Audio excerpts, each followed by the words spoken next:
Hey, rookies, and welcome back to the Rookie Farmer Podcast. Thank you guys again for coming back and joining us. We have a very special, sort of different episode for everybody this week. But before we jump into that, just right up here at the top, like I like to do on these farm vlog episodes, just a reminder that we believe in value for value. So if this podcast is bringing you any sort of new knowledge or an ability to commiserate with us growers who are right there in the trenches with you, or if it's just giving you any sort of information or benefit, please consider kicking some of that value back our way in the form of a donation. You can go to Cash App, Venmo, PayPal, search for Crop Culture Farm or at Crop Culture Farm. Every little donation really helps. And if you have a question, you can attach it to that donation, and I'll gladly try to answer it on the most recent episode that will come out after that. And also, just a reminder, we're coming here towards the end of the year. We only have a few more weeks left until we are in 2026, and we have big plans for the show for this coming year. And I want to try to do an episode every single week, which means we need a lot more interviews. So if there are anybody in particular, if there's a grower that has really inspired you, or if you're a grower, maybe you're a rookie and you're just getting started and you're interested in being on the show, or you know someone who you think would be a good fit for the podcast, please consider reaching out to us at cropculturefarm@gmail.com, or shoot me a DM on Instagram at cropculturefarm. We'd love to kind of touch base, connect, and maybe we can do something in the future. And give us some feedback if you're liking what's going. If there's some things that you wish were a little different, if you wish the episodes were longer, if they're shorter, whatever it may be, same thing. Just reach out. I'm super accessible. I would love to get any sort of feedback on the show. We have some new shifts and some new plans that we're going to be doing in 2026. And actually, this episode is kind of kicking off some of that. And so, without further ado, I have Richard from Sun and Soil Farm sitting in with me today for this farm vlog episode. Richard, how you doing, man? Good. How's it going? Yeah, it's going good. We just dealt with all the crazy, chaotic technical issues offline before we got on. But Richard's going to sit down and sort of hang out with me, and we're going to kind of turn this vlog episode into more of just a catch up, chit chat back and forth instead of me just talking to you guys, just shouting into the void, talking directly to the camera. I really want to be able to have more of a back and forth, and get some new ideas, bounce some of the ideas that I have off of somebody else. And so if this is something that you guys like more than just me yelling at you right into the camera, let us know, and we'll try to do more of these episodes moving forward. But yeah, now that we've got all of the crazy stuff out of the way, and I can talk directly to you, Richard, instead of everybody else. For those who maybe haven't listened to the past episodes I've done with you and with Brittany, kind of give us a little bit of a background introduction, who you are, tell us a little bit about the farm, so on and so forth. Yeah. Last time we talked was the end of our fourth year. Me and Brittany started our farm, Sun and Soil Farm, in 2021. A little bit 2020, and then full time. I started in 2021. We have a quarter acre that we farm. We have a 4 acre property, but a quarter acre is in production. Brittany started full time with me 2 years ago, so we're just finishing up our fifth year now, and we're getting ready for the sixth year. This year went great. We are pretty much on track with last year, probably end the year a little better than last year. People can watch the other episode. I think we did about a year ago. They can get caught up on a little bit more of the details, but we're like a no-till, all organic. We don't use any for pesticides or any like chemical fertilizers. We make our own compost on the farm. It's just me and Brittany, all hand tools, and just a market style farm. So we're harvesting every week. We do a market year round. We take a little bit of time off in the winter since we don't have any tunnels we grow in.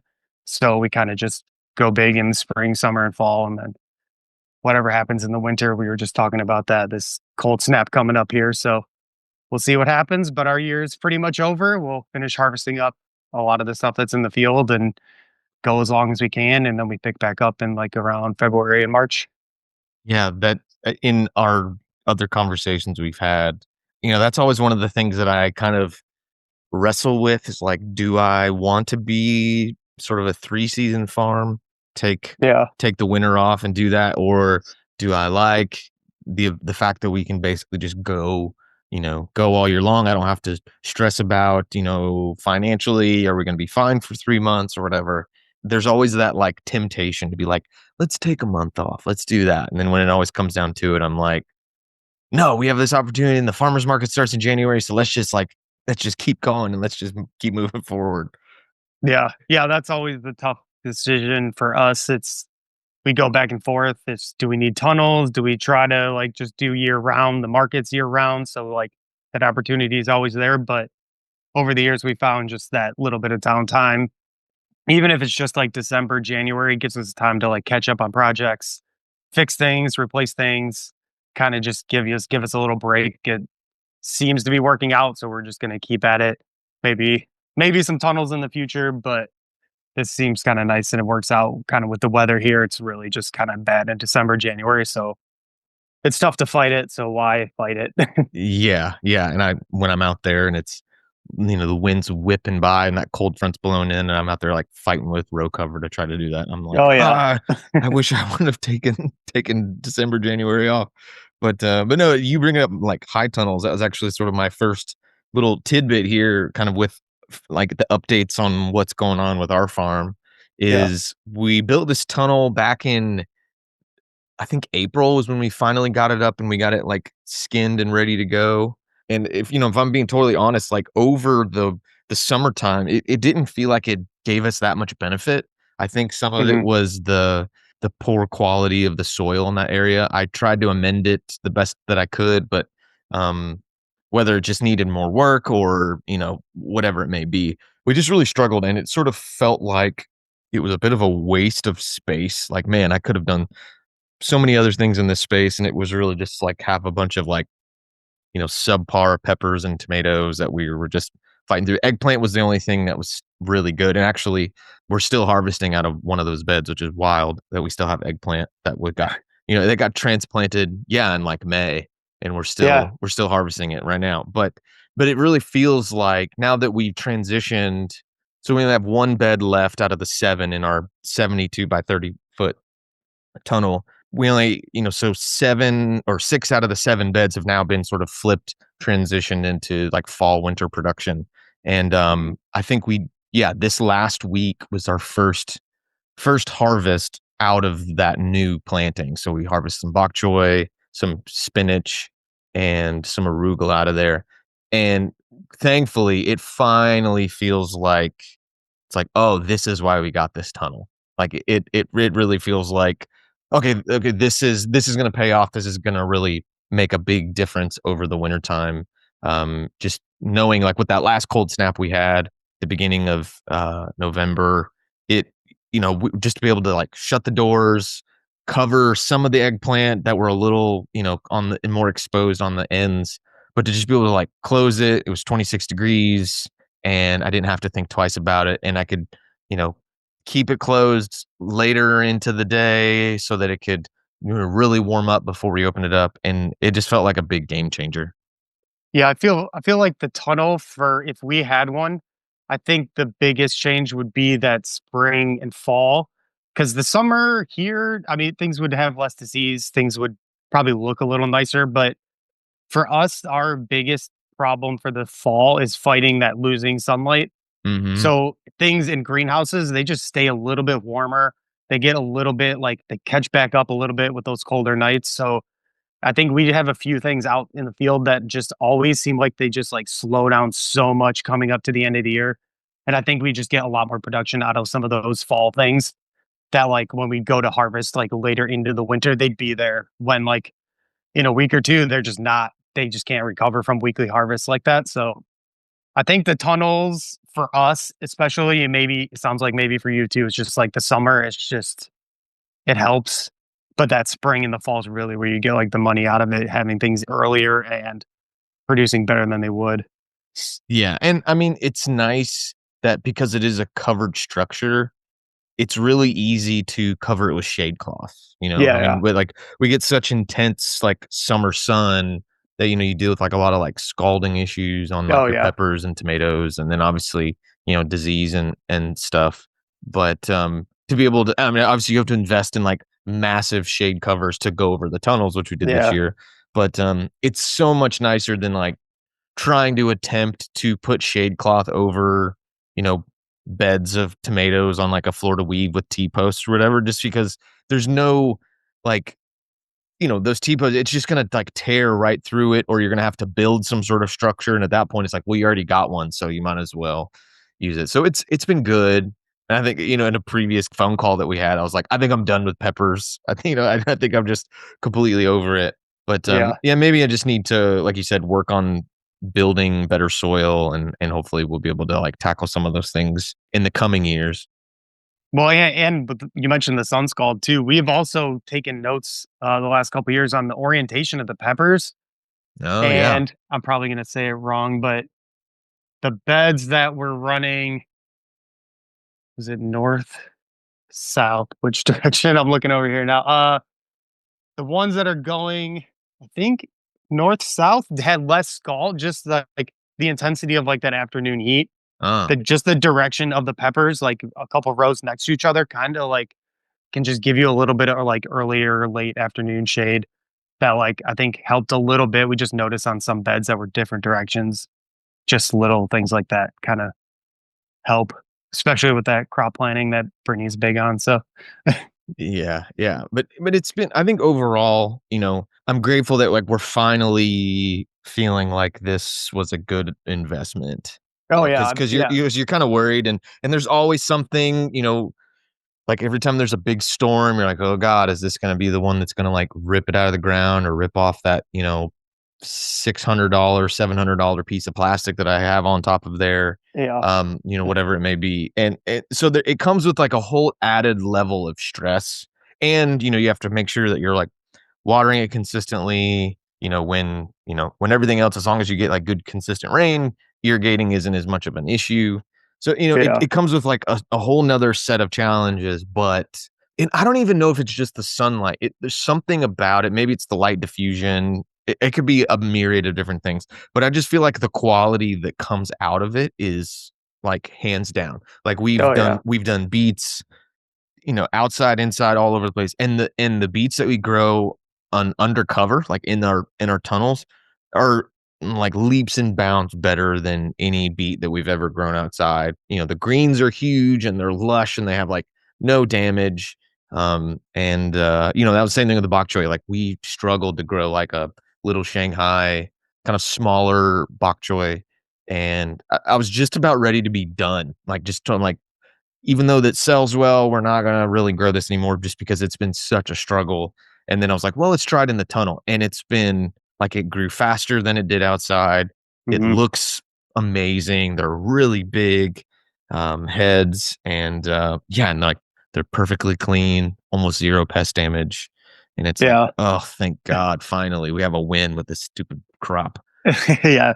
Yeah, I think we have, two little prop houses. They're like 10 and 20 feet. They're just small little ones, but one we can grow on the ground, and we just threw some random stuff in there this year, and it is unbelievable how much just the green on the leaves, the size of the peppers that were in there, just yeah, it's unbelievable how big of a difference it is. I don't really know what I think it's just the like keeping the moisture off the leaves. They just so much less stress from all the disease pressure. I mean, I think it definitely helps for sure. Yeah, I want to say, yeah, I feel like I read something recently that was talking about, like, that just, like, the diffusion of the light through the plastic Yeah, yeah, that actually too, yeah. makes it, it sort of, like, hits the leaf from every direction as opposed to Mhm. just this, like, direct light. And then, um, yeah, I mean, we could sit here and try and speculate what's Yeah, so great about it, but it works really well. yeah. And, Yeah, I don't think you'll regret having it. yeah, definitely, for sure. And, now I'm just, now I just have the joy of, like, opening and closing it 15,000 times a day. Yep. Because we opted for sort of like, a really low tech, frankly, low cost, like, sort of scissor door, so it just hinges at the top, Yeah, yeah. and then it just, like, opens and closes. Um, and instead of, like, building some sort of a structure and have to have a ventilation system and all that. It was just like, listen, this was a used tunnel. Like, I'm not gonna invest all this. I mean, maybe in the future, maybe I will, but it's been great. But I will say, kind of on another note, that I've been really pumped with just the quality overall that we've been pulling off of the farm because like obviously the stuff coming out of the tunnel has been like hands down like some of the best stuff we've grown ever. But just overall, like this fall in particular, like a lot of the kale and the collards and the like the root veg and all that is looking so, so good. I mean, do you feel like that like this time of year you're sort of pulling out your best stuff? Or is this just because 'cause I've been doing this for a couple years now and I'm getting better at it and like maybe I was better prepared for this fall where I feel like in like last year I was like scrambling to like, "Oh crap," you just get stuck in like that summer mode and then next thing you know you're like, "Oh, it's the end of August." You're like, "I haven't done anything," which is kind of what we did last year. Yeah, this time of year, like especially the last couple years, we've been really getting things in at a better time, pulling some summer stuff out early to make sure to get the fall stuff in because it does just look so much better if you're harvesting like mature stuff in like late August, which is pretty early for fall. But if we have all of our stuff in by like September, Mhm. like stuff just looks amazing, like right around August, no, or October, November.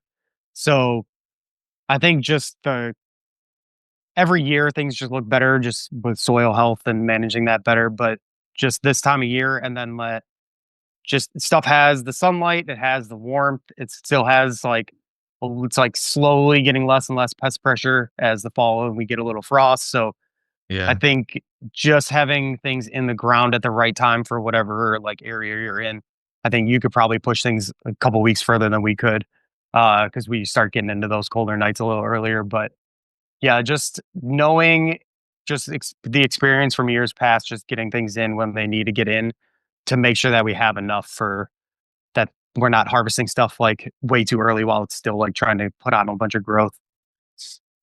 Yeah, But yeah, 'cause the stuff outside though, it's just a lot different than a lot of people we know because it's all just tunnels at this point. So we yeah. really have to like get stuff in early. Yeah, um and I think too, I think it could also be like a mix of like we're growing more. Like we just have, we probably have twice as many beds at this point than we did this point last year. And Mhm, so, I have like a lot more space, stuff's, just more planting of most things. And so I feel too like I can be a little bit more choosy, a little bit more picky, mhm. like if a collard leaf has some like aphids on it, I don't have to pick it because I'm like, I need every single Yeah, leaf that I can possibly pick because like I have to, like I have to at least get 5 bunches to take to the farmer's market. Like I need something. And now I yeah, can I can be a little bit more choosy. So it could be that too, that it's like the quality overall isn't significantly better than it was this time last year, but just like I just have more to choose from. And so we can sort of pick and choose and do that. But I definitely think that everything just looks significantly better. We have way less pest pressure. I can see a massive difference in the beds that have been like were previously no till and I was like amending them and adding compost and mhm, but I was just kind of keeping everything in that like top 2 inches or so. And then once we started like really turning it in, mhm. which even still to like talk about it still feels a little sacrilegious. Yeah. But and we can talk about like if we'll go no till or if we'll go back to that in the future. But those beds that have like been worked a little bit more, they've had those amendments sort of incorporated in more at the root zone.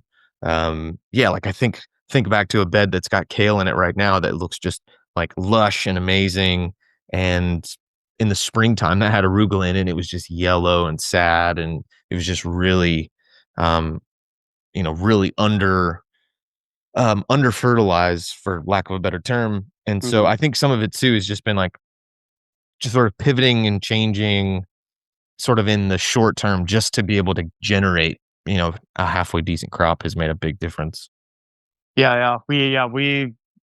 only thing I can think for us at least is just our soil health and then the compost that we make. Like it's just years and years. It's like if you think about like we started a normal bed and then we just we'll scrape a path and throw compost on and fertilize. Scrape a path, compost, fertilize. Like doing that year after year after year. Like your 12 inches down is the soil you were working on 5 years ago. Yeah, yeah, yeah. So like we now just have this base of just constant like compost, and we use so much less than we even used to now. It's just I think I've been really getting into like the like John Kemp's stuff, the AEA stuff, Mhm. and I'm like just it's still hard to like when I heard it back in the day when we first started, he says it all the time, a healthy plant is 100% resistant to disease and pests. Just like period, end of sentence. Like he says it all the time and he proves it. The pictures, some of the Mhm. I don't know if you've heard of Honey Tree Farm, they're down here. I know he uses a lot of that stuff, and like just some of these leaves just look like they're like they have like a coat of silver on them. It's just like Wow. the health of this stuff, and it's not laying down like buckets and buckets and buckets of compost every year. It's just knowing the minerals and when to put them in, and just these foliar feeding of. I think you can build your soil as you're taking stuff out of it too. And I think we're trying to lean more towards that, and it's just years of taking care of your soil. I think it just every year is going to get better.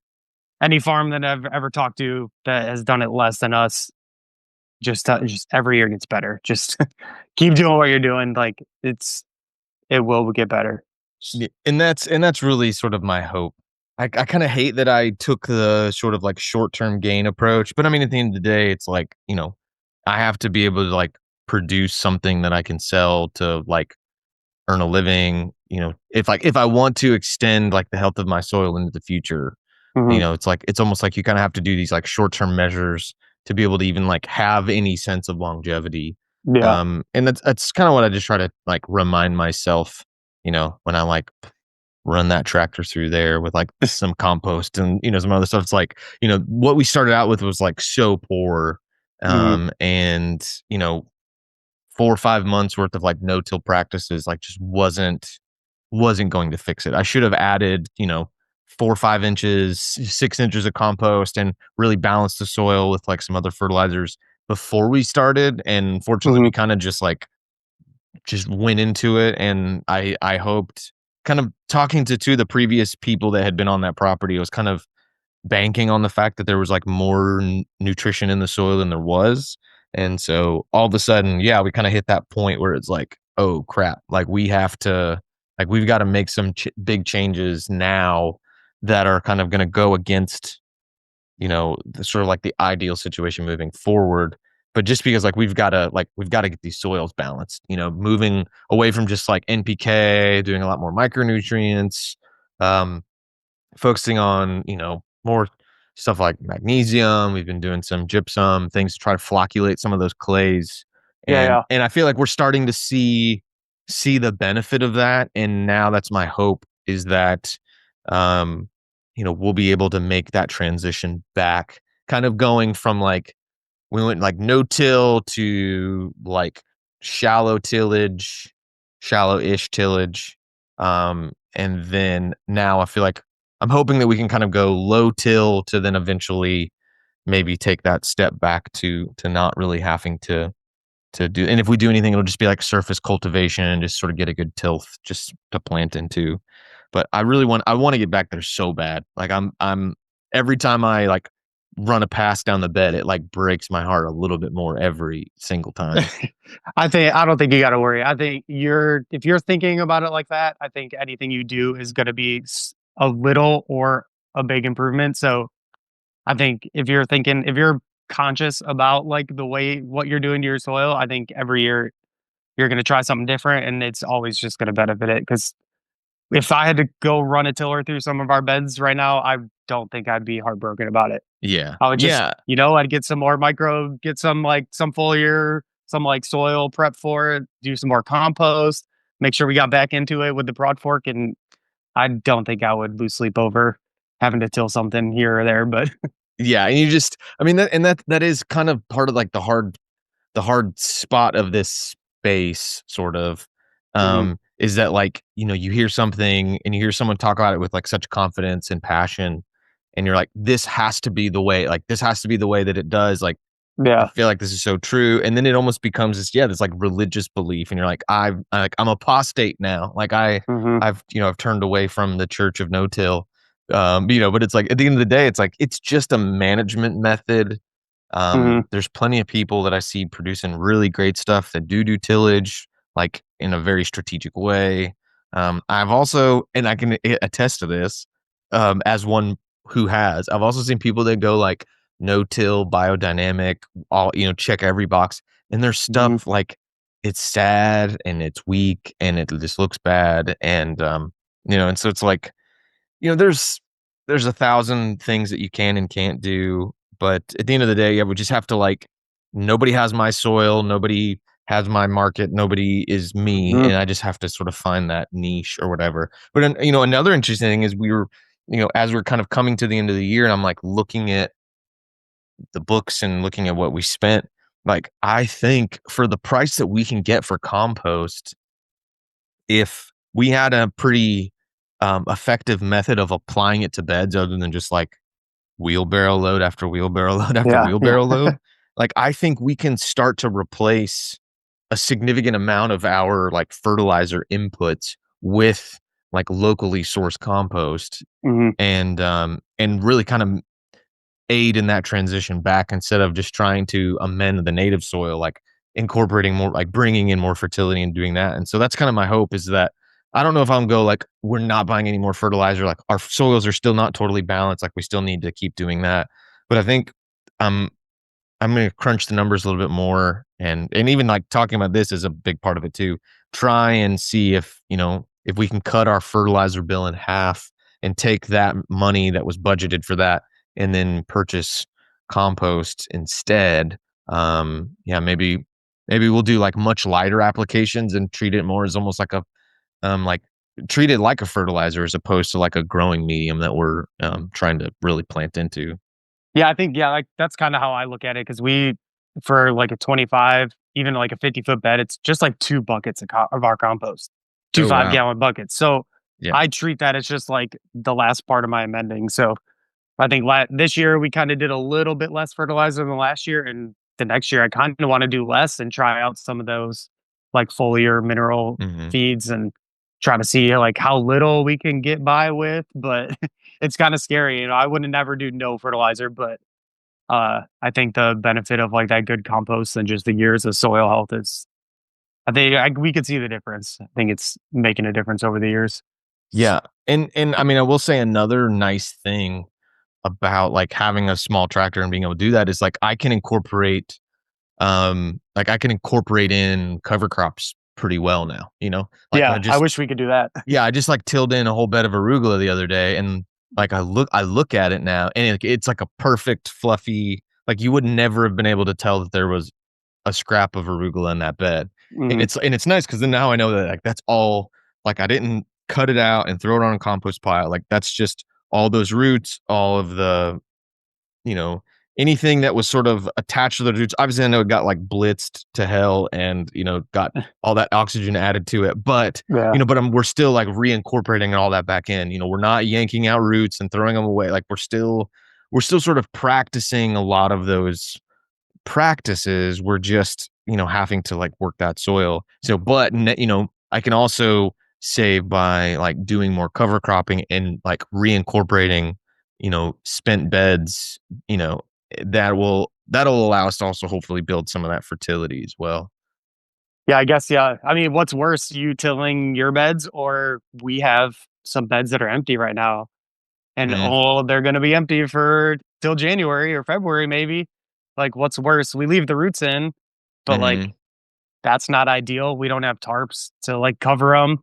We try to leave some stuff, maybe we'll rake some leaves on them, but, like, our beds are just empty, and I know that's, like, a big no-no for Yeah. the no-till thing, but, I mean, that's what we do. We don't have stuff to plant. If we plant anything now, it's gonna be terrible, but the beds are just empty sometimes, and Yeah. And if you're it's direct seeding a bunch of stuff, like, yeah, I haven't found a great way to like direct seed into like a bed that had like, yeah, you can't direct seed through like a crimped down cover crop. Like you yeah, just can't. Like you really or need to leave have it incorporated in.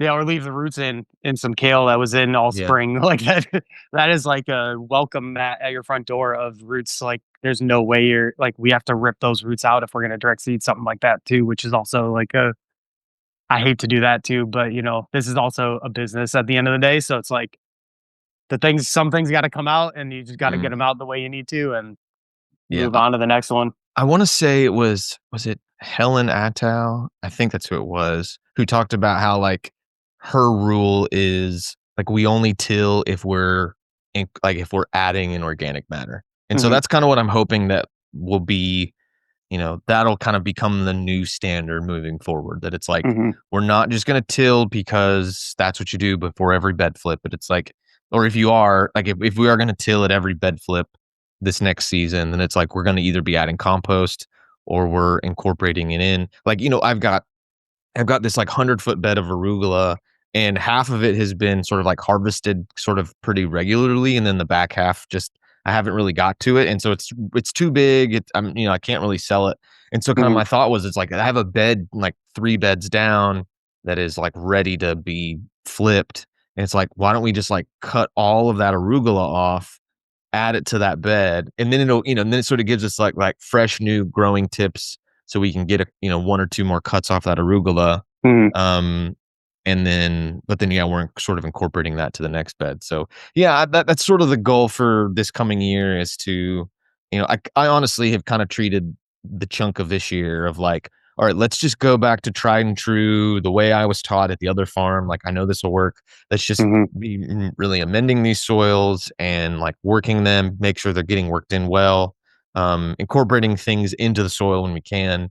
And then now that we're sort of in a place where like I know I can grow, I know we can sell, we've got like a steady market stream going. Like, let's get back to taking care of the soil again. mhm.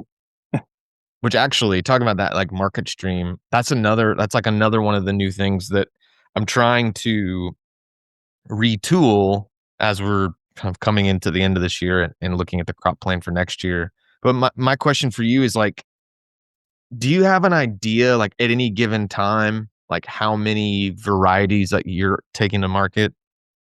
Varieties of Like just like how if many any, yeah, like different how many items. different options are on your table at the market? Um, I'd say in the spring and the fall, it's definitely the most, which is probably like, yeah, probably like 15-ish.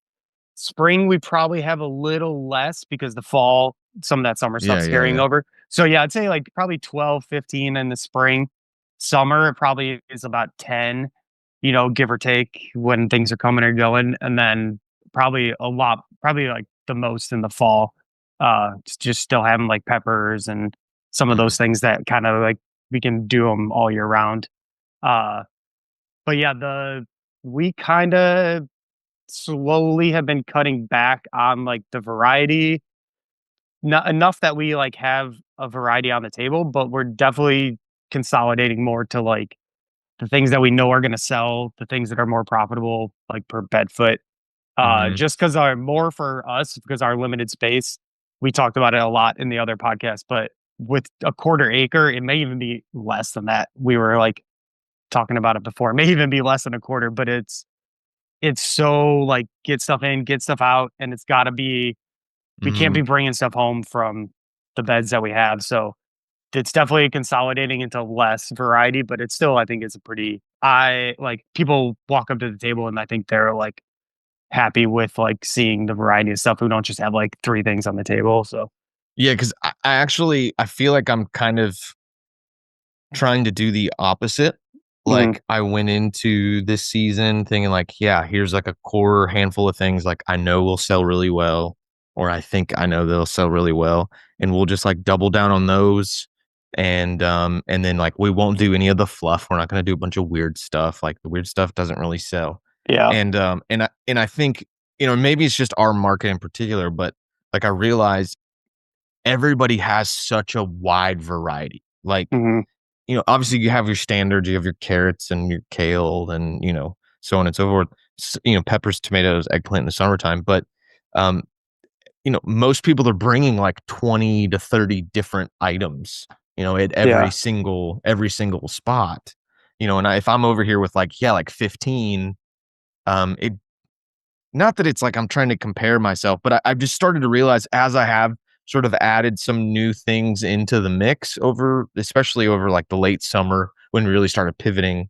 I just sort of realized we were like gaining customers for some of the weird stuff, or not Mhm. even weird, but just like sort of like off center stuff, red mustard, Mizuna, some of our like, I mean, really, it's a lot of it's been like these different mustards and stuff, whether we're doing like a spicy salad mix or fancy salad, like these just like slightly off center things. And I've noticed like people that wouldn't typically buy are starting to buy. And now that they've bought from us for a few months, and they're like trying some of the other stuff and realizing the quality of it, that it was like having some of those offshoot items has allowed us to diversify and sort of, you know, find our own little niches. It's like where we've kind Mhm. of become like the leek people, like, oh, your leeks are so good. Oh, I love your spicy mix. So, so on and so forth. And so like and obviously we've doubled our growing space. We went from being, probably somewhere between like, yeah, we're probably at like a third of an acre. Now we're like sitting comfortably at probably two thirds, like pushing three quarters, somewhere in that neighborhood. Mhm. And it's a bit to manage. Like it's definitely a lot more to manage, but it's giving me more space, and we can sort of play around with other things. And that's actually one thing that I'm going to try and do in 26 is like sort of increase our diversity, not just like let's throw everything at the wall and see what sticks, but um, you know, incorporate some, yeah, sort of like off center things that maybe are not the most profitable, but it seems to be bringing people to the table. It seems to be, Yeah. um, like nobody has winter squash right now. Like we're in fall. Oh, Like really? yeah, That's nobody has surprising. winter everybody sold their winter squash in like the middle of summertime when like Oh, the okay, so first. people did have it. Yeah, yeah, yeah, Okay. but nobody has it in like the time of the year that is known for, I guess a little Yeah. bit of inside baseball. We're recording this 2 days before Thanksgiving. Yeah, yeah. And it's like, and there's no pumpkins, we had some of that stuff earlier in the summertime. I Yeah. just kind of did a little trial and they like sold out like that. And it's like if Mhm. you can sell out of pumpkins in August, like what could you do with like small pie pumpkins in November? Yeah, Like yeah. they'd be crazy. And so, incorporating stuff like that. Yeah, doing more longer season stuff like leeks. Maybe or green onions is one of those things where like we sell out of green onions every single week. Oh, People love them, yeah, and they're such a pain in the butt. Oh my god, they're such oh, a pain in yeah. the butt. But it's like the price per pound. We're getting like $16 a pound for them. We don't Mhm. sell them by the pound. We do a quarter pound bunch for $4. But it's like, yeah, we sell out every single week. I Yeah, could same. probably bring more. It's just like the sheer amount of space that I've dedicated to it. Same thing with leeks. Like we could, and and so my hope is that we'll actually begin to add more variety. Winter radishes have been surprisingly good. Watermelon, black Mhm. Spanish, some like purple daikon, stuff like that. Those have been like surprisingly decent sellers. One of the things that I've realized is that everything on the table doesn't have to be this like absolute knock it out of the park. We're making like huge amounts of profit and we're selling a ton of it every single week. It's like if I have like a giant red mustard on the table and we sell 5 bunches, like I have my like diehard mustard people that come and do that, and then they like grab a handful of other things. And Mhm. I'm seeing this sort of like upward trend of gaining new customers. People, you get your handful of people that like love Mizuna, and then they tell someone else about it, and then they try it, and it's like and because I have the space, I'm gonna try to, yeah, just incorporate some more variety, and then I feel like it puts a little bit less pressure on the things that I know that we have to sell, but also everybody else has. Mhm. Like there's 4 other farms that have curly kale. There's 4 other farms that have, Hackeri turnips. And Yeah. so it's like if I'm banking on selling 20 bunches of Hackeri turnips and I'm competing with 4 other farms to do so, like that's going to be really tough. But if I can bring half as many Hackeri turnips, but also sell, you know, the equal amount of say I sell 10 bunches of turnips and I also sell like 10 pounds or 10 bunches of like watermelon radish. Like it kind of all works itself out and Hmm. it's not like a completely different thing. Like I can do a bed of those radishes and just sort of leave them and do that. And so um you or other more experienced growers might be like, "You're crazy." Like, no, like you're falling into the trap of like trying to do too much. But I don't know. I just I since don't we've think made it's that a transition, I feel like I've seen sales increase a little bit more. yeah, I don't think there's a trap to the variety. I think it's just you need to know if your land, if like the space you have can handle it. Because Yeah. we can handle some of the extra variety, but the for us to be able to be like as profitable as we can with such a small space, we have to just like we have to be smart about it, having like enough variety, but like just a few things of greens, three, four, five different types of greens, two, three, four kinds of roots. And Mhm. then we do our weird stuff. We do like jicama and hibiscus. We do lemongrass and like we do those weird things, but we figured out ways that we could do those like not in beds, but kind of like on the outlying areas, like along fences and stuff. So we look at it more as like beets. We finally figured out beets. It was another thing to have on our table. It looked awesome, but like when we broke it down, we're like a row, three lettuces across a bed is about 1 foot of your bed. That's like $9. Yeah. You need the entire row of beets to make one bunch of beets for like $4. So like the Yeah. space that you need to do it just doesn't work out. And like it's a bummer, but that's one of the things we're cutting this year because we can fit in like extra things that we can fit a little bit tighter spacing and it can be more profitable that way. But like I feel like the trap is not looking at it as a business like that Mhm. Yeah. and trying to just be like, oh well, people love it. But it's like if you follow all your data and you're looking at what you sell, like some of those things, like it can just make it so much easier on you financially to know that like people loved it, but look, we're making so much more money selling the thing that we're good at growing and that people always buy. And like we're just constantly trying to fit in more stuff that we sell out of. Yeah, and And we focus on that table at the market. Like we really love making this huge, beautiful looking display. And like that brings people in, I think, more than the variety. So if you have good looking stuff and you take a little bit of time and make it look nice on the table, I think that brings in people just as much as variety would. yeah. Oh, definitely. Yeah, I mean, Hmm. it's the having the yeah, just making it look really nice. And I think too, with that sort of increased diversity that we're gonna be shooting for, it's not gonna be just like diversity for diversity's sake. Hmm. Like the things that have sort of been like, it's adding a little bit extra to the, bottom line each week. Like I said, like the mustard, Mizuna, some of the stuff like that. Like Hmm. you can direct seed it. Like we're doing 7 to 8 rows on a 30-inch bed.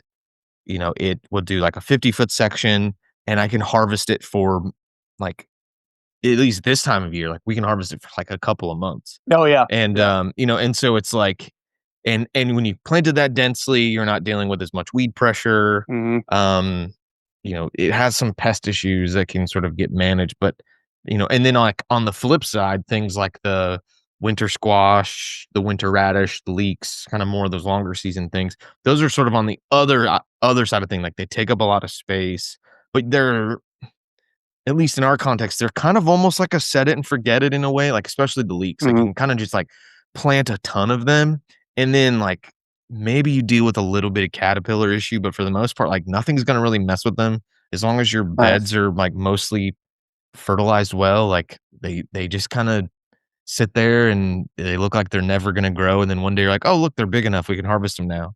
Yeah.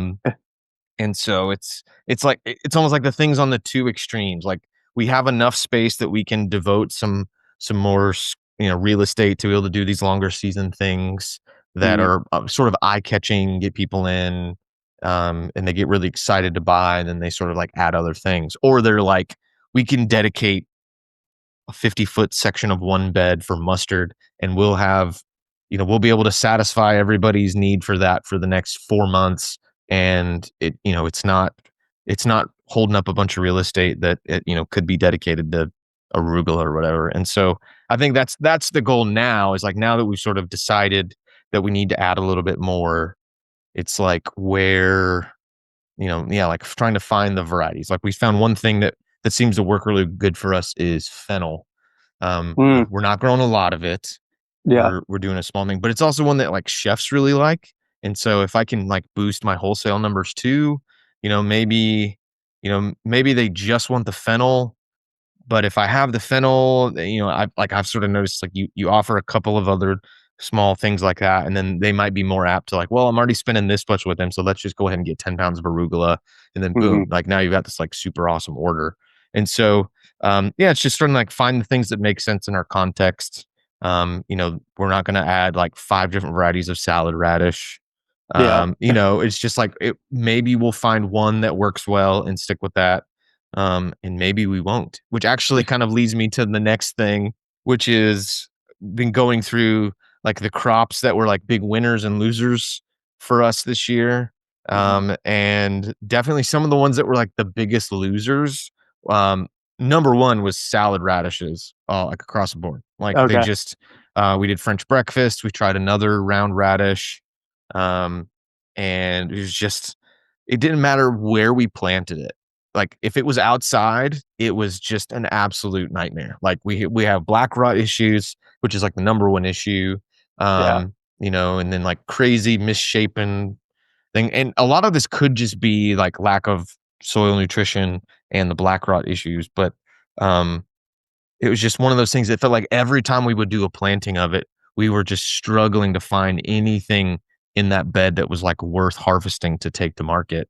Hmm. And so I definitely think we're probably gonna pull that one. I say that. I have a bed of salad radishes that it's a French breakfast that I just sowed like last week. But I'm doing it in the tunnel and I'm like, this is gonna be my last, like if this doesn't work in the tunnel, then like I think I might be done forever. But also too, it's like everybody else has them. So it's kind of like it's not like people are clamoring for them and nobody has them. Like you can go to 4 other farms and buy perfectly amazing, delicious, beautiful radishes. Yeah, yeah. We had some issues this year with some of the earliest radishes. Like right after they germinate, we'd get some rain, and you'd like one corner of the bed would just all be like rotten away. You'd be like, "What is going on right now?" But Hmm.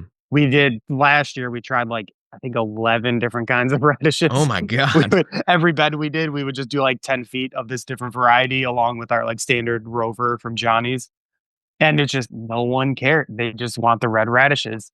And Hmm. it was like it was literally 11 different varieties, and there was one, I think it's Bacchus. It's like a more of like a purplish tinted radish, but it looks exactly like the Rover, just different color. Just different And color. Yeah. like it's just that's all people that's what they're used to.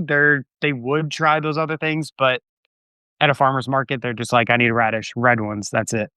So I think some of those some things like that we've noticed, like the varieties are just like the standard ones are just the toughest ones. You get Hmm. less issues with pests or disease, and so we've kind of like They're probably that's a standard for a reason. Yeah. yeah, right. Like that rover just never fails. Like, if you get a ton of rain right when they germinate, you can have some issues, which we do sometimes. But besides that, like we just get a nice, good size round red radish almost every time, as long as they're not too densely planted. So That one's from Johnny's, you said? yeah, rover. It's just like I think almost all of us, all of our friends that I've got my are at the freshly yeah, printed yeah, we just catalog that got that just one. came in the mail. So it happened to be Yeah, sitting right next to me. So I was like, while he's talking, let me just take a look yeah. and just see. But Yeah, yeah, and I'll they look did at it something later. fun this year and sent us a whole letter of all the money we spent with them this Yeah, year yeah, to yeah. to get ready for next year. We're like, Yeah, I was "Oh, like, great. "Oh my god, that's Thanks." so much." I got that one and the one from High Mowing at this like the same week, and I was like, "Oh my god, you Yeah, spent so much." And I look at all the different things. I'm like, "That one didn't work. That didn't work." And yeah, that's actually kind of what started jogging my brain about this topic was yeah, like looking back at all the stuff that we bought, and I was like, "That was a failure. Oh, that one worked. We're definitely going to double down on that next year. That one was an absolute failure. That one was okay. Maybe we just need to try it again." yeah. And it That's was that's yeah. what keeps this fun for us, though. Like, even with how small space, like, we always have to try something. Like, there's always some new thing where it's like, "All right, well, 2 beds. Let's just try it and see how Mhm. it goes." And last year, it was cauliflower, and we Oh, grew yeah. something happened in our greenhouse.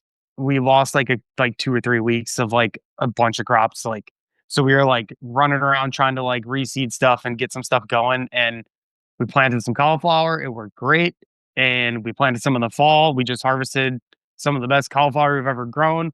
So now we're going big with that. We're taking out some beets. We're going to do some cauliflower and broccoli, and the broccolinis that we did the last 2 years have been doing great. So like we're really going big on those. And we've Johnny's had some really good videos that they'll explain like cabbages and cauliflowers, and they'll Mm, they'll even they'll give you the secrets. Like yeah. cabbages, some of the cone cabbages, you can plant those 3 across the bed, plant them 8 inches apart. You would never think. Oh my We God, did that's it. We did it crazy. last year, and it was like 100 cabbage for like a 25-foot bed. And a couple of them, they were probably a little too tight, but like out of for the most part, like we got way more than we ever thought we could out of one bed. So we're just looking at different varieties like that with the cauliflower and broccoli, and try to get them in real tight for the spring because those things always sell.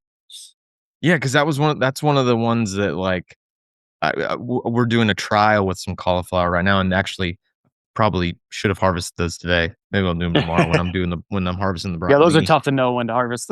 Yeah, yeah, yeah.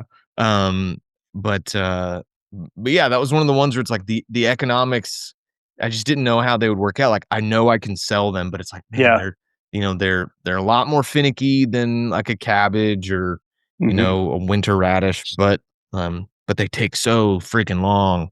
And Yeah. they just have such a big footprint that it's like, man, that'd be a lot to really justify. But I mean, you Johnny's want to has a couple do it like more. 45-day, like super heat tolerant. So for us, at least in the spring, like going into the summer, those we're gonna try some of those. Gotcha. Yeah. Give me a couple of the ones that you're like, yeah, these ones. Like, so you mentioned all the different salad radishes. What are some of the other like losers that you had this year?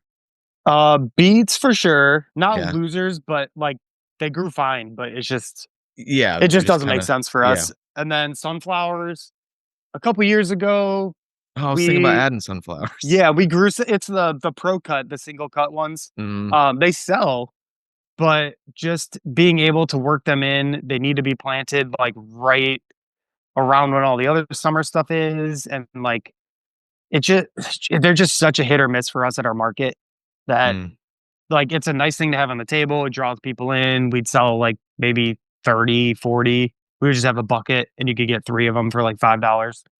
And we'd sell a decent amount of them, but like every other week, it just seemed like we were bringing like an entire bucket of them home.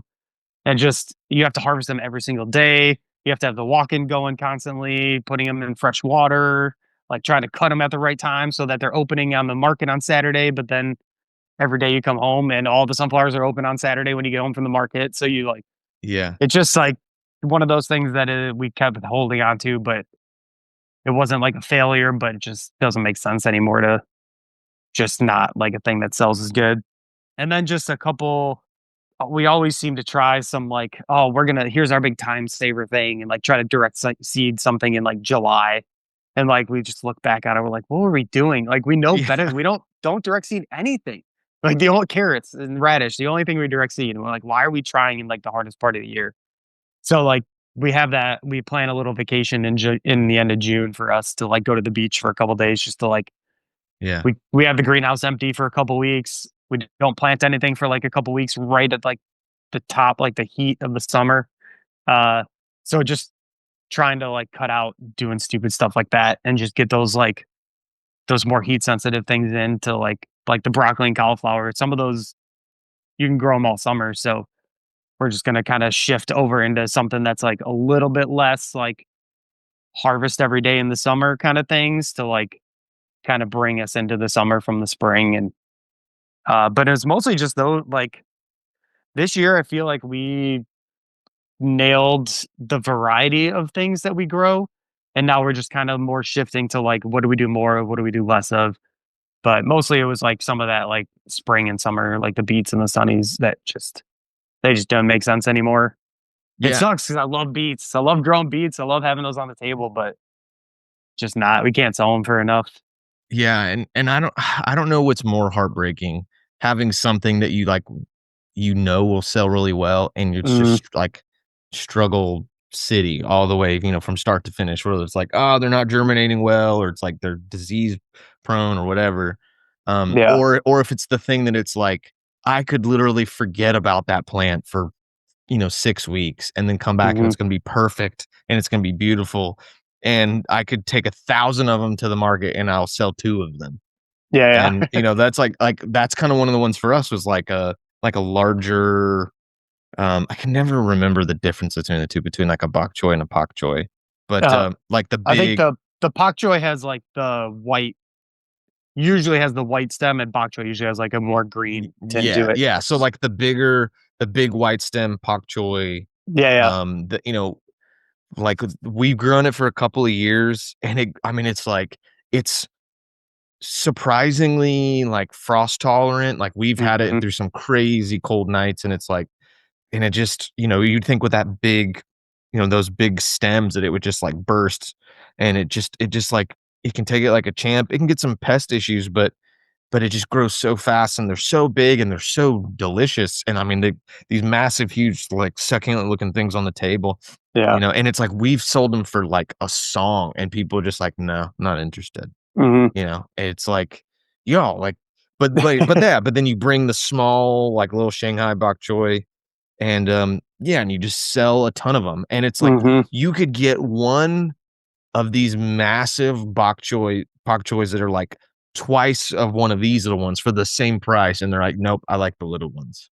Yeah, And that was one thing we noticed this year for us, that we sell a ton of bok choy in the spring and the fall. We mhm, just have the standard. I think the San Fan, we get it from it used to be Kitazawa, but one of the other companies bought them out. But it's just this normal baby bok choy. mhm, So that's the only variety we do now. The spring and the fall does amazing. But we had these summer varieties that were doing so good.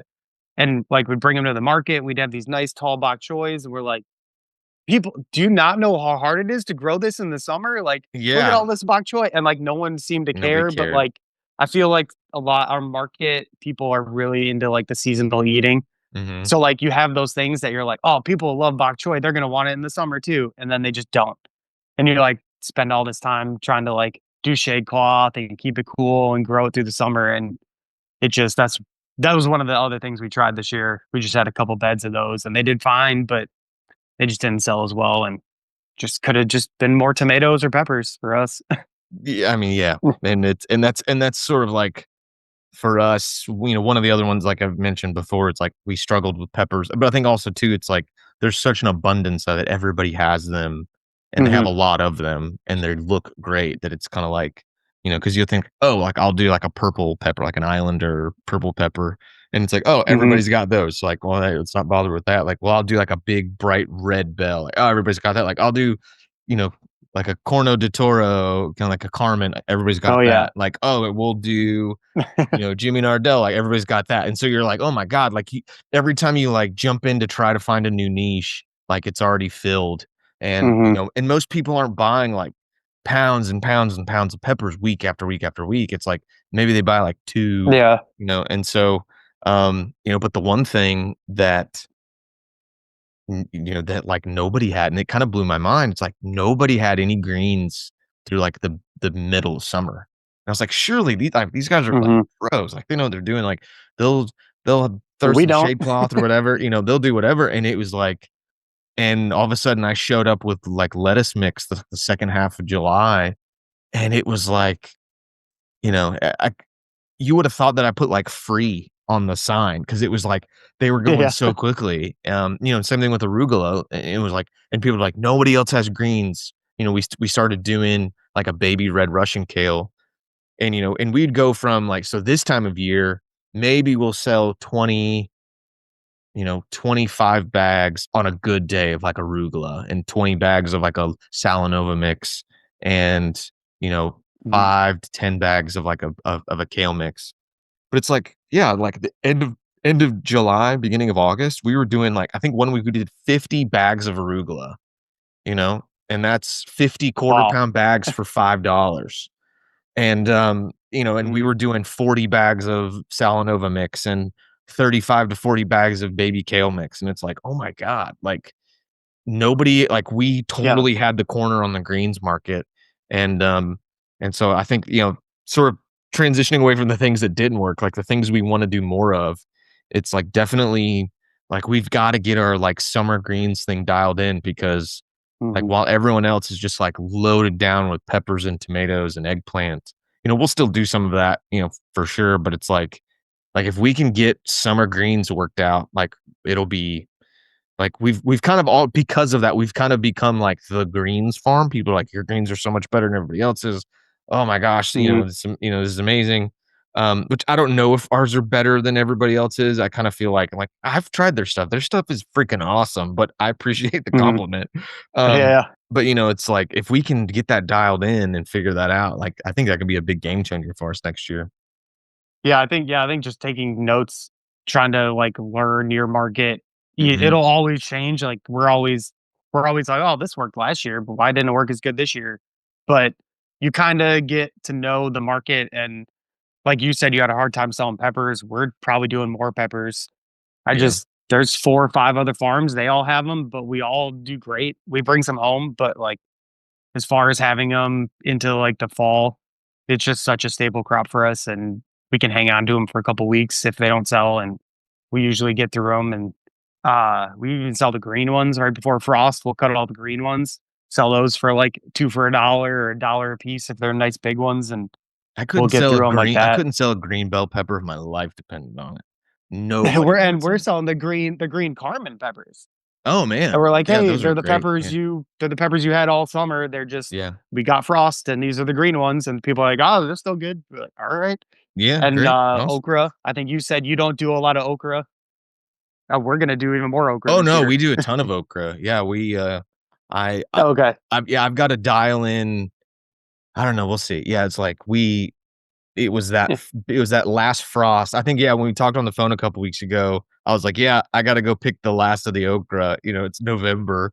And so but Oh, yeah, I yeah, mean, yeah. it obviously, for us, it's not like people aren't clamoring at the very beginning of summer, like I thought they Uh-huh. would. It's kinda like, right when of course, like, people want it right when everybody has it. And so, Yeah. maybe we can try to get it started, maybe try to pot it up, almost treat it like tomatoes. I mean, obviously, you have to plant way more of those than you do tomatoes, but it's like if we could almost treat it more like that, Yeah. maybe pot it up, get them a little bit more mature, so that when they go in the ground, they're like ready to go. Because I think most everybody in our market, I could be wrong, but a lot of people direct seed it, which I'm like, Oh, wow. yeah, I was like, that's Yeah, no, crazy, we try to get them in early. Yeah, for sure. Yeah, we do 2 rows. Hmm. We do 12-inch spacing, 2 rows in a bed. So we'll have what if we did Yeah, that's 50. what we do too. I guess it's just 100 feet, but it was 4 rows, and that just pumps all summer. And in the beginning of summer, we have people asking when it's going to be there, and by the time it's over, people are like bummed that we don't have any more okra. So Yeah. that's one of the big ones that we're going to do more of this year. Yeah, I think another one, obviously we kind of talk about like winter squash, the winter radishes, the leeks. But another one's like cilantro. Oh my gosh, man. Yeah. Like cilantro Oh was yeah. one of the ones where it's like I grew a little bit of it and I was like, sure it'll sell. But it's like but when I started bringing it, people like freaked out, man. It was crazy how Hmm. much people wanted it. And then it's like the weeks I didn't have it, they were like bummed. And same thing, we kind of became like the cilantro farm. Like, it was like, do you have it this week? Do you have it this week? I'm like, no, I don't. And so now I think we're the only ones that have it this right now. And like cilantro in the fall has been insanely amazing. It's been like taking a Hmm. frost like a champ.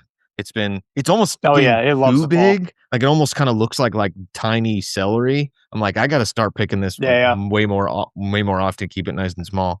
But, doing more herbs like that, like the fresh herbs, like parsley has been selling really well. Cilantro has been doing really Hmm. great.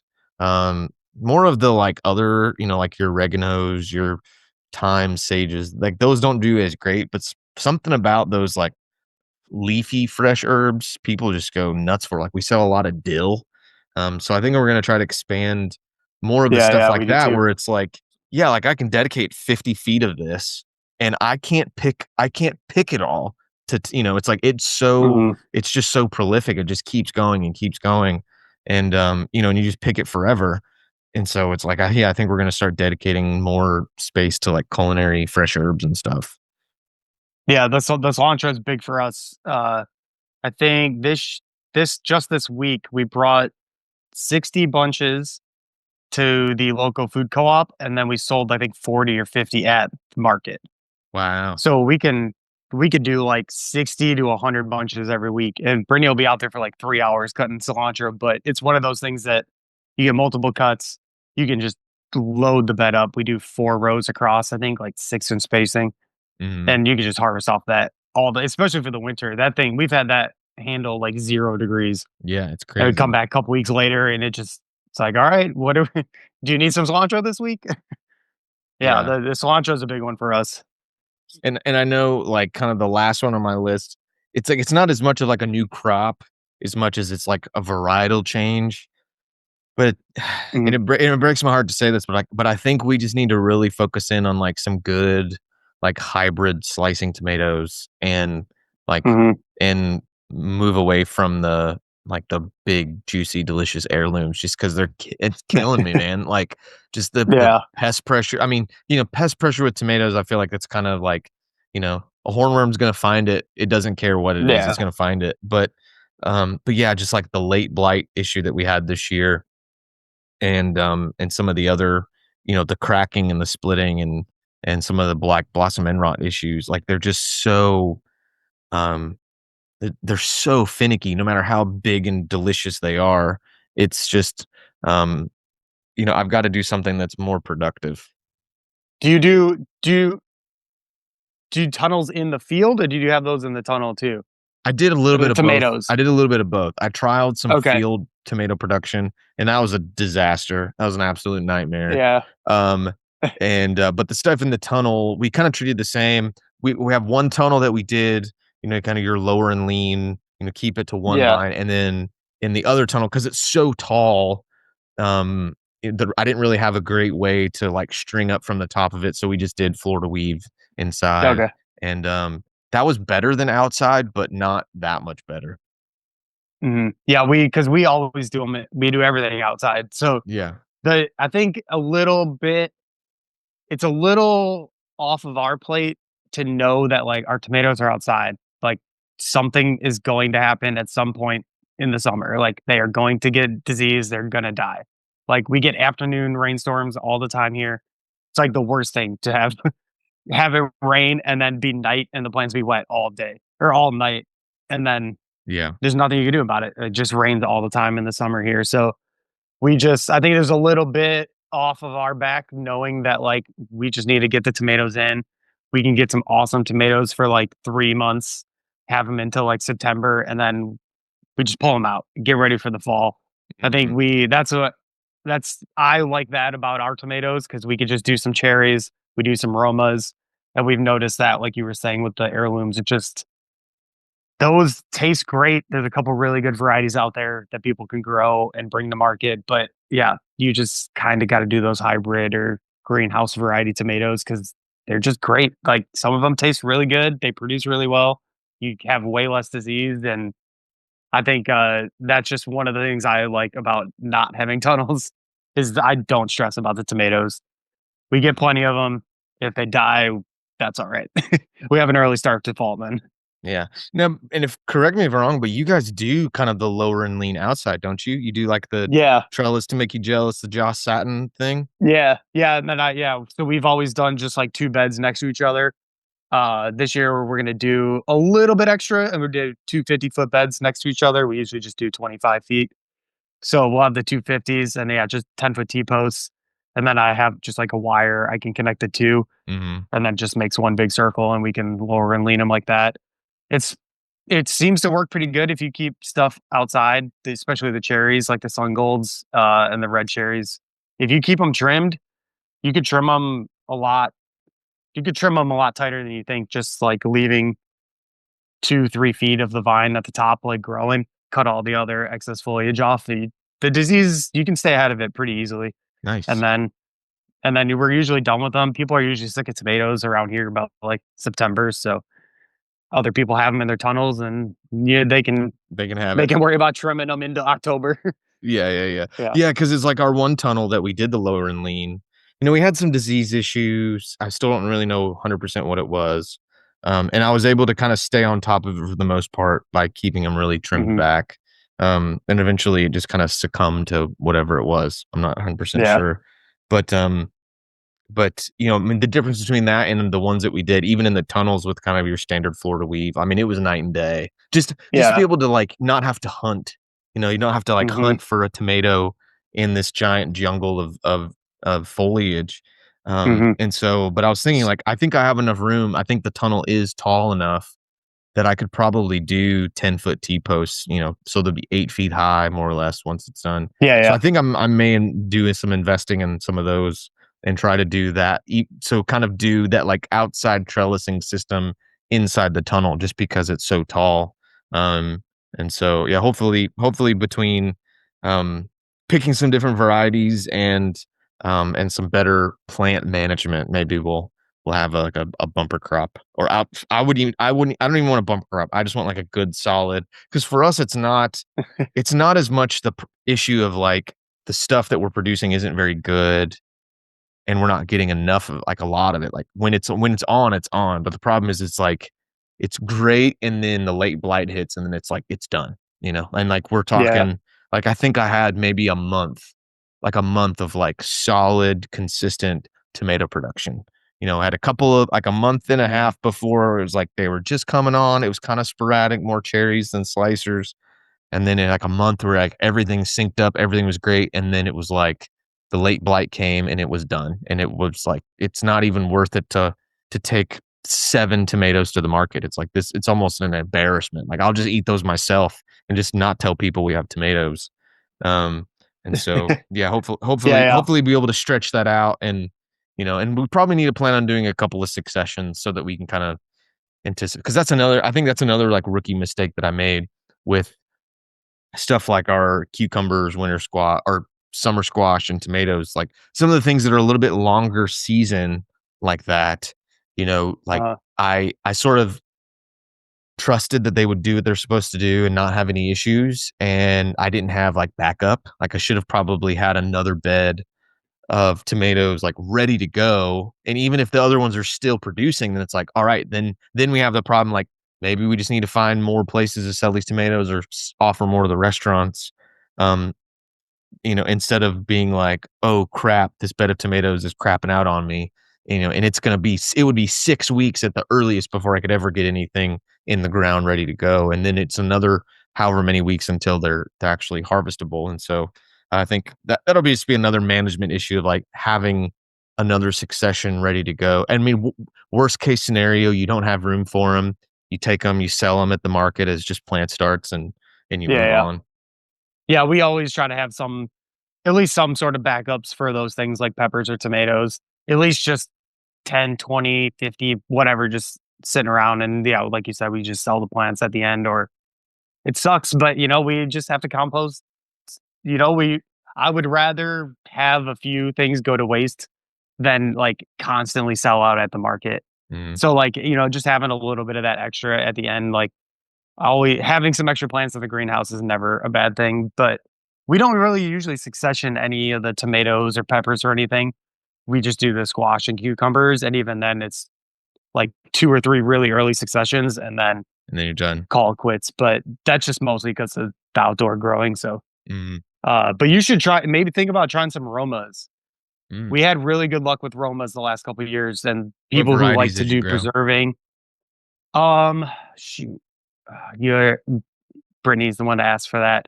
She has a whole spreadsheet of like Yeah. all the different varieties spread out with like what's best heat tolerant, what's the best for canning, what's the best for Mm. cooking, like so. But they're all pretty like small-ish, like San Marzano type of like yeah, they grow really well. We did the Hortanova on the T posts and just kind of like weaved them through as they grew. And then you could kind of just trim them every other week or so, like as they start to get a little crazy. But we just noticed with splitting and stuff, and the people that want to buy those will buy a pretty good amount because they're going to go home and make sauce or go do some canning. So it was a good like you didn't have to have a ton of them, but the people who bought them were buying like a significant amount. So it was like a good way to just have like a solid tomato that like someone could store or use to make like use it as like an ingredient instead of just like those big slicer tomatoes that And I people like they're kind of like not a lot of versatility to them. And I think another benefit, because I'm remembering being at the other farm, they did a lot of San Marzano, and Hmm. and even with some of the other just like regular slicers and stuff, it's like, when you sort of have like captured those like canning people, and you've captured Hmm. those people that like to do big batches of stuff at a time, like, that's also a Yeah. really good outlet for a lot of your seconds. Like, I know I had a lady last year that would buy, Hmm. 10, 15 pounds of, like, tomato seconds, um, and it's like, I can't sell these at the market, and, you can take them and sell them as seconds, but, most people just like, the same people that are just gonna buy a freaking red radish week after week or whatever, they're the same people, like, Yeah. they it doesn't matter if it's half the price of the big, beautiful, like, Cherokee purple tomato you have on the table. Like, they want that. They don't want some, like, ugly, slightly Mhm. defective tomato that's just gonna get chopped up and, mixed in with whatever.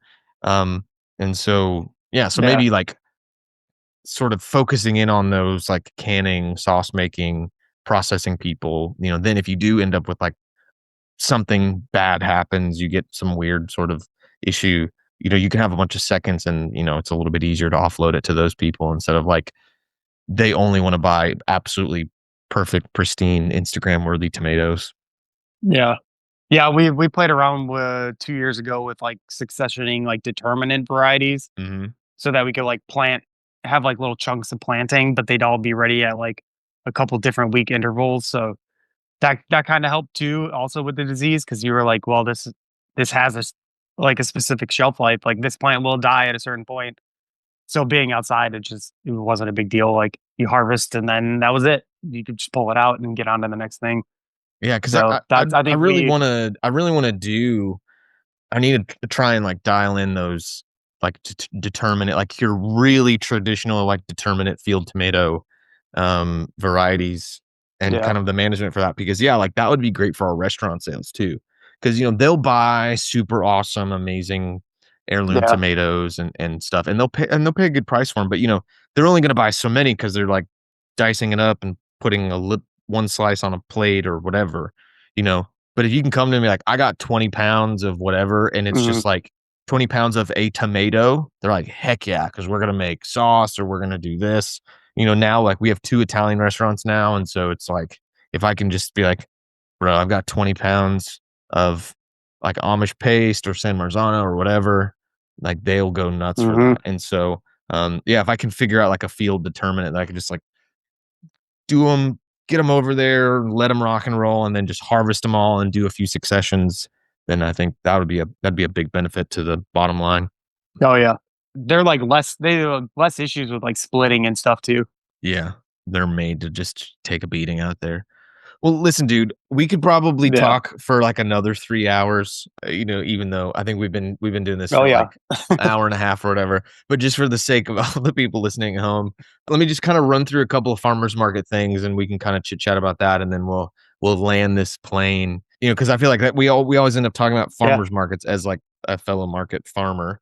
But I think one of the things Yeah. that I've noticed is like we always talk about like seasonal eating, and like the rhythms of like what we're producing and what we're harvesting. But I think one thing that I'm learning right now, as we've like fully come out of summer, we're like, I mean, definitely in fall, and we're like very quickly approaching winter here, that there's also like a seasonal rhythm to the market itself. Have you noticed that at your place?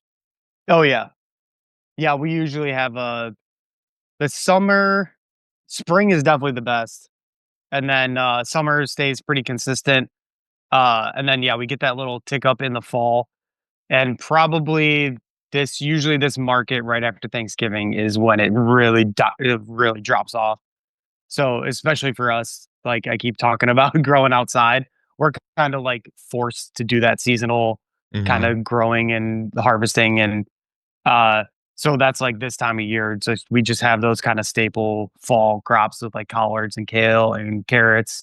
And that usually will just kind of get us through the end of the year, maybe into January a little bit. But our market definitely drops off, especially this Saturday. I'm not looking forward to Saturday. It's gonna be 20 degrees when we show up. I'm trying to think if we are even gonna be able to put lettuce out because it might be frozen. It might freeze on the So table, yeah. we had to do it once before where we just like put like a lettuce or two as like A sacrifice. sacrifice. Yeah. Yeah, and then just be like, "Hey, we have it in the cooler, but it's gonna freeze. So if you need it, we'll get it for you." Uh, so yeah, that's our but our market is year round. I don't know if you said yours if yours takes a break, but ours goes year round, and we usually just take off to markets in January just because it's so slow, and then we pick right back up in like middle of February.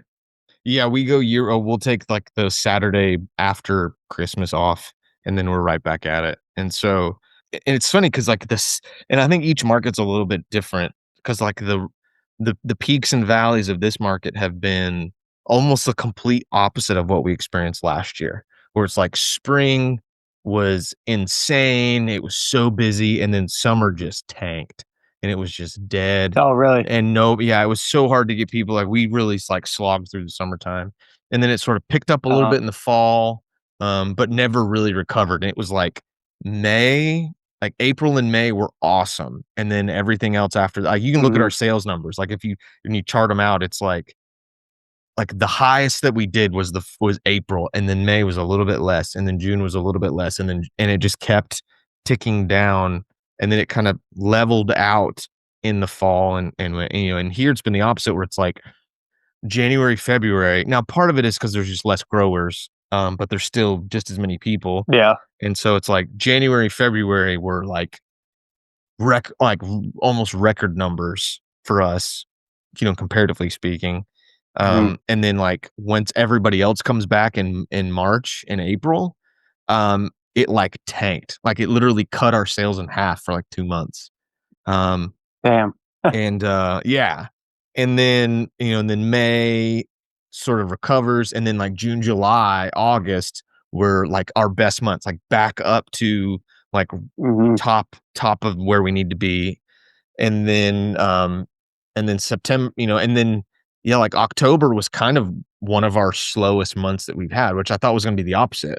I've talked to other farmers like October's our best month of the year, and October was just really Yeah. slow. But you got to remember too, like we're in Athens, Georgia. Like we have Georgia football, and Mhm. like I have to check the football schedule to determine how much I'm going to harvest because it's like if it's a home game and it's at 12:45, like it was this past Saturday, it's like it's gonna be kind of slow, and you're gonna get all your sales first thing in the morning, and then it's gonna be dead by 11 o'clock. Where in other times of the year, or even if it's like if it's an away game or if it's a night game, it's like the morning's going to Mhm. be really slow and then it's going to be super busy at like 10:30. And so it's like learning all of these rhythms and all of this sort of stuff has been like um if there's ever any temptation, like maybe we should try a different market. It's like, no, like I'm just kind of cracking the code on these customers now. And it's like, we really just need to like stay and really find that rhythm with everybody else. Cause every other grower there, I think the second newest grower has been doing that market for 10 years. And, uh, and so it's like Wow. you have 2 people that have been doing it for 18 years since it opened, and then 1 farm that's been there for 15, and another farm that's been there for 10, and then me. And so it's like everybody Mhm. else is super well established. They know the rhythms, they know how it all goes. And I'll ask questions like, "Yeah, that's just how this is." And so it's gonna now that we're like almost a full season through, we're like figuring out those things, taking notes, remembering like, all right, remember March is going to suck. You just need to be prepared for that. Offer more stuff to your Mhm. restaurants and then move on from there. But yeah. Yeah, I think that's yeah, I think you gotta stick with that market. If you have a feeling that, that is the market you need to be at, if that's a good market, you gotta stick with it. We've been fortunate that, like, the market we started at just was kinda small, and it kept growing and it kept growing, and we've been there for, like, 6 years, and a lot of our friends that are farms there too, they've been there around the same time we started, and then there's one other farm that basically started the market Mhm.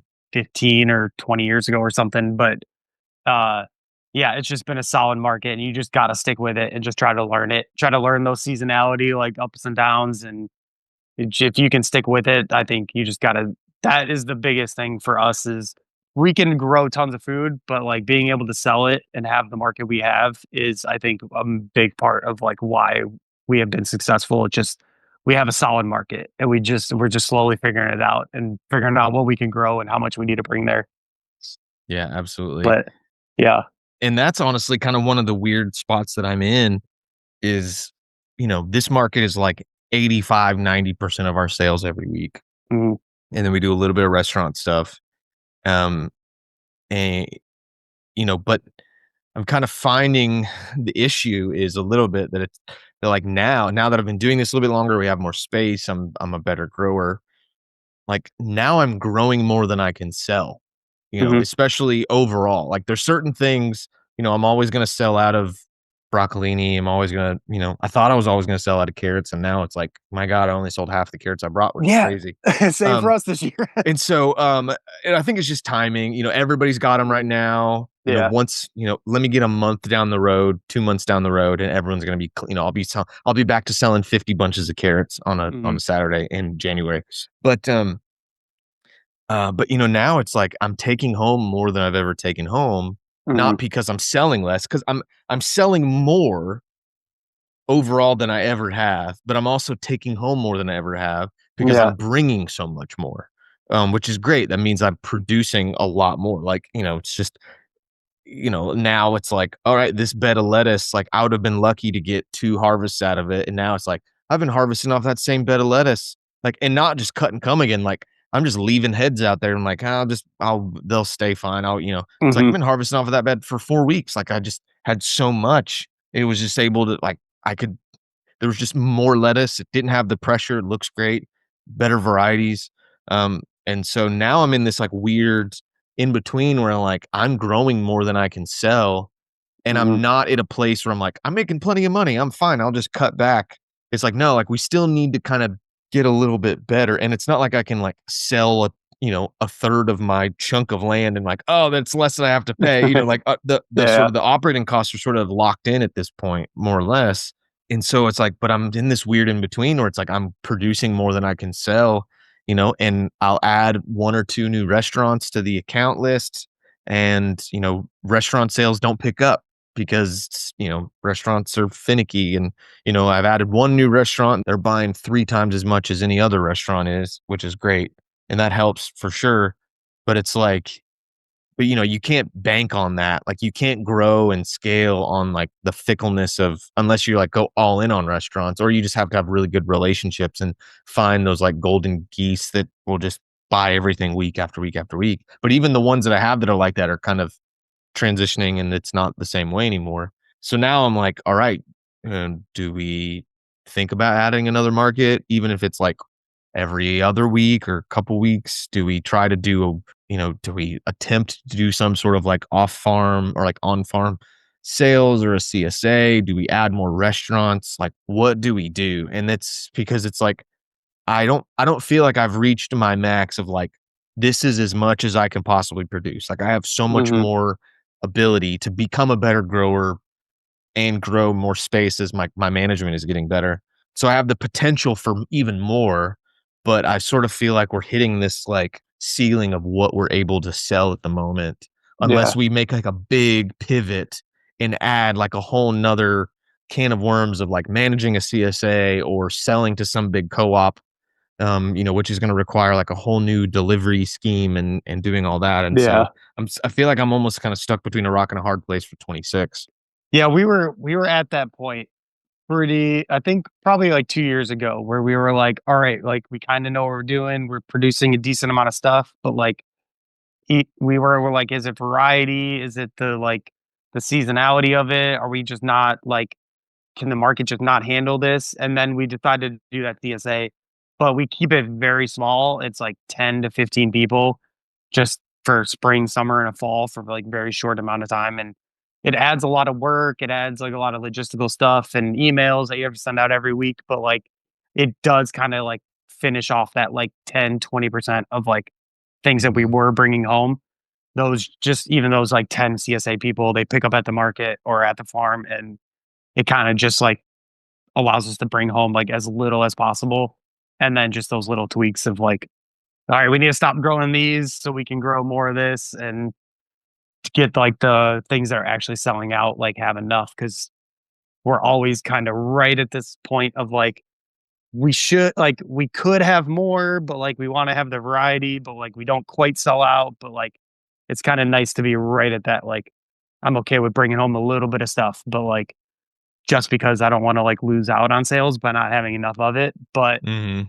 it's nice to like sell out of that, and that CSA helps. But it's also not for everyone because the CSA is it definitely adds some stuff to your plate that if the market can handle it, you're just better off selling it at the market. Yeah, and I think if I were to add like another element, whether it's, for us, it's less like, I mean, we've got like 5 Athens restaurants that we send our list to, and maybe one of them any particular week. Most weeks, maybe a lot of weeks, none of them will order anything. Sometimes it's 1 or 2, and there's a lot of really great farms that have been doing it for a long time. Like I'm trying to break in a new way, and some of it might just Hmm. be time, earn their business, earn their trust. Yeah. That's kind of what I've had to do with these other restaurants that are working well for me. So it might just be just time, that maybe like my ability to grow is sort of outpacing my ability or, my reputation, so to speak. And I just need to kind of Hmm. work on that and build those relationships. But yeah, like my biggest fear is that it's going to require some like additional sales channel that I can't just, Hmm. add more people to a list. I have to choose like, all right, we're gonna have to pivot and we're gonna have to start reaching out to Atlanta restaurants, which means we're gonna have an Atlanta restaurant delivery day, or we're gonna have to have a second day in Athens where we drive there, or start all the management of a CSA, and still not feeling confident enough in my growing ability to like commit to doing that week in and week out, Yeah, yeah, yeah. or Yeah, that's a scary commitment sometimes. yeah, or like the nuclear option, which is add a second farmer's market.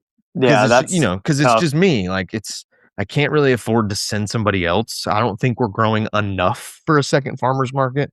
I think Hmm.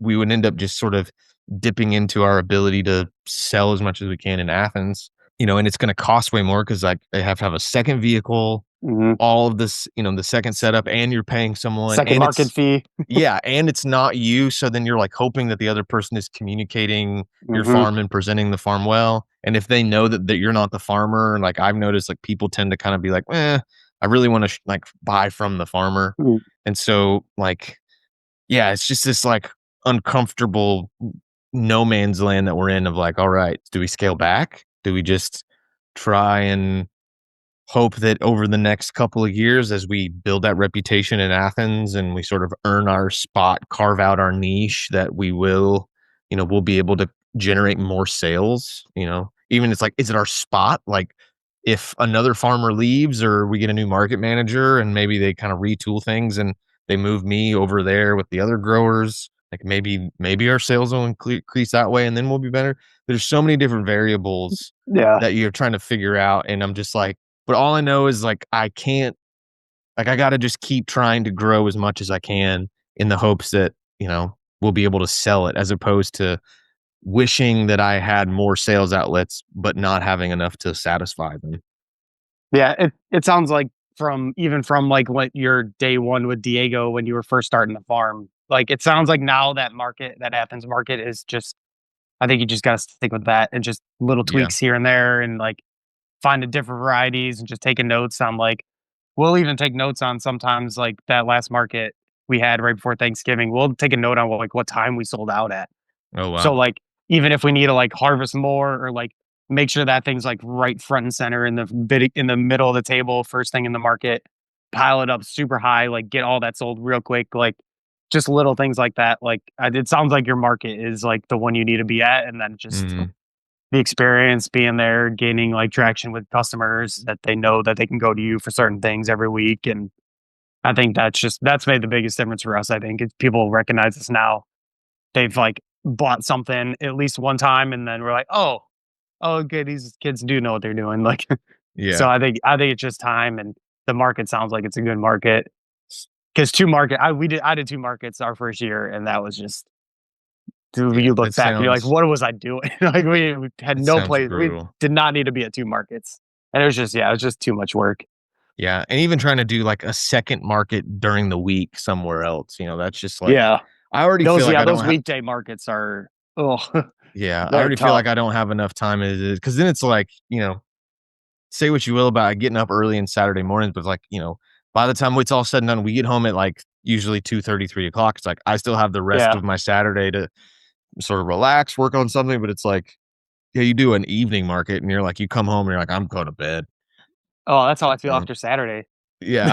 'Cause Yeah. we live an hour from the mar I wake Yeah, up at, like, we're an hour away 3 too. AM. So, Oh my god. yeah, we gotta load up the we like I said, our setup, we get there an hour and a half early, and we just pile up that table and make it look as good as we can, and we also have the compost service, so we have to, like, Oh yeah. dig all the buckets off the trailer and all that, so Gotcha.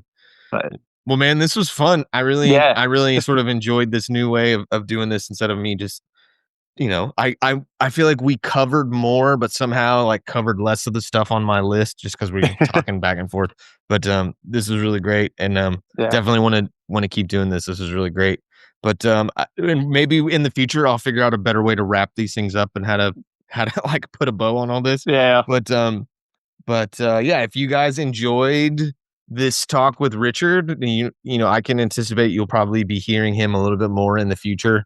And so give us some feedback after you've listened to this. Tell him how much you love him and how fantastic he is, and how much you love the show. But all that being said, a big shout out to Diego and the whole team over at Modern Grower for making this possible. None of these cool conversations and all the things that I've been able to do would be possible without the work that Modern Grower has put in to make this show a reality. And if you want to get some of the best farm tools, soft goods like landscape fabric and row cover, and things like your Jang seeders, your paper pot transplanters, the best microgreen trays on the market, and I can say that from experience. Go over to shop.moderngrower.co. You can pick up amazing things, and oftentimes, if you check, sometimes there's a good discount or a deal or something promotional thing going on. So and if you go into the link in this episode, you can actually get our referral code. So every little bit that you spend, we get a little bit of a kickback, which makes this show possible even more. So big thanks to all of you guys who've been listening, and a huge thank you, Richard, for sitting down and talking with me, for burning 2 hours with me this Tuesday night. And until next time, you have been listening to the Rookie Farmer Podcast. Until next time, be no, oh my gosh, I just went into Diego's thing. I'm all screwed up. Blessings and peace.